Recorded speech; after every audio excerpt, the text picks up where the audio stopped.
Halo teman-teman semua, Assalamualaikum warahmatullahi wabarakatuh. Ketemu lagi di channel YouTube Miss Adele. Nah, pada video kali ini Miss Adele akan menjelaskan kepada teman-teman semua tentang descriptive text dengan cara yang mudah, simple, dan gak pakai ribet. Penasaran kan? Tonton sampai habis ya. Nah, sekarang kita akan mulai dari pengertian dulu ya.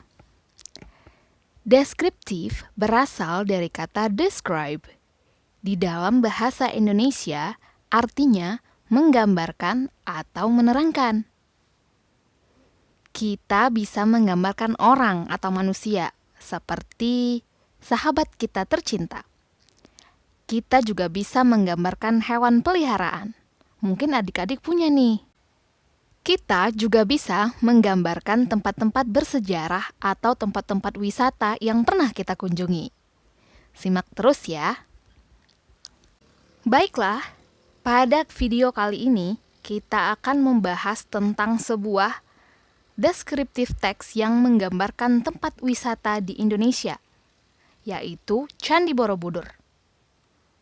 Jadi ingat ya, pelajaran kita kali ini, kita akan mendeskripsikan atau menerangkan sebuah tempat, yaitu Candi Borobudur. Adik-adik bisa lihat bahwa pada teks ini penulis mempunyai 2 paragraf. Ini adalah paragraf pertama. Kita baca ya, Miss Adel bacakan sebagian. Borobudur is one of the historical buildings in Indonesia. It's considered to be the world's largest Buddhist temple for its size and height. Nah, sampai di sini dulu kita bahas sedikit ya.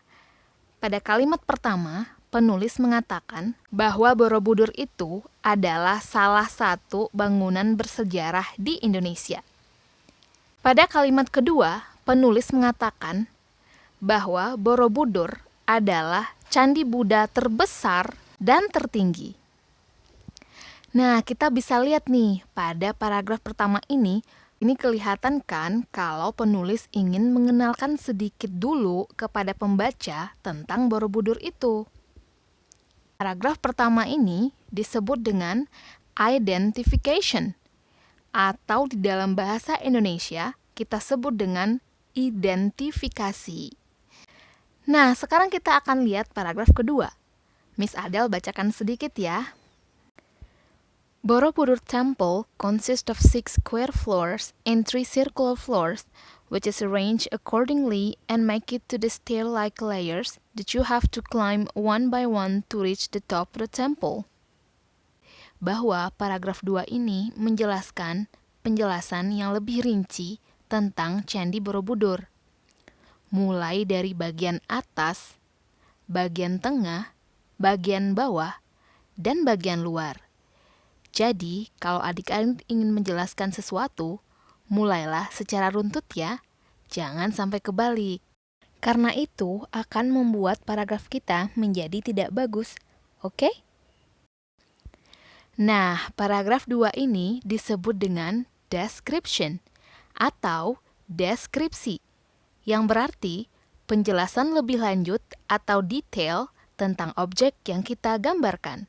Dalam hal ini, penjelasan tentang ciri-ciri fisik dari Candi Borobudur.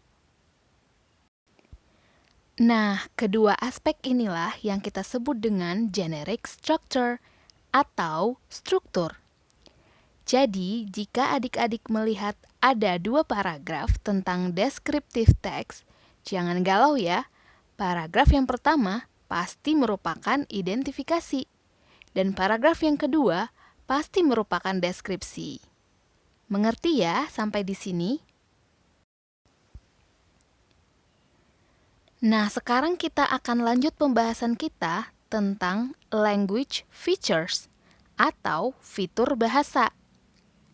Yang pertama, sebuah descriptive text pasti menggunakan present tense atau kata kerja bentuk pertama.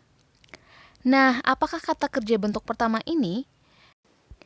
Verb 1 adalah kata kerja bentuk asli yang belum dirubah-ubah ke dalam bentuk apapun. Contohnya, has.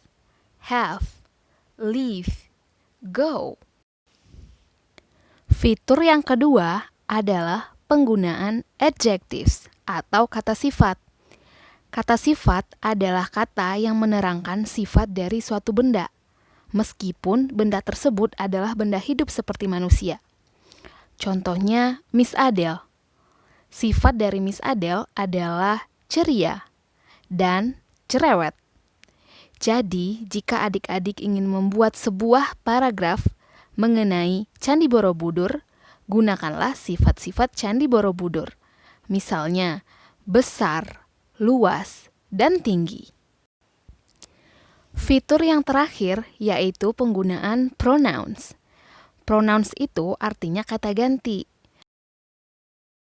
Misalnya, my dad yang berarti ayah saya. Dalam bahasa Inggris bisa diganti dengan satu kata yaitu he karena dia adalah tunggal. My mom dan my dad bisa kita ganti dengan mereka karena jumlahnya lebih dari satu. Iya kan? Jadi ingat ya, paragraf pertama disebut dengan identifikasi.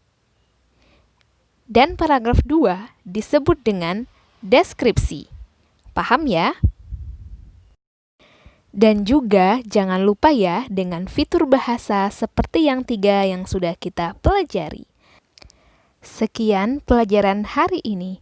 Assalamualaikum.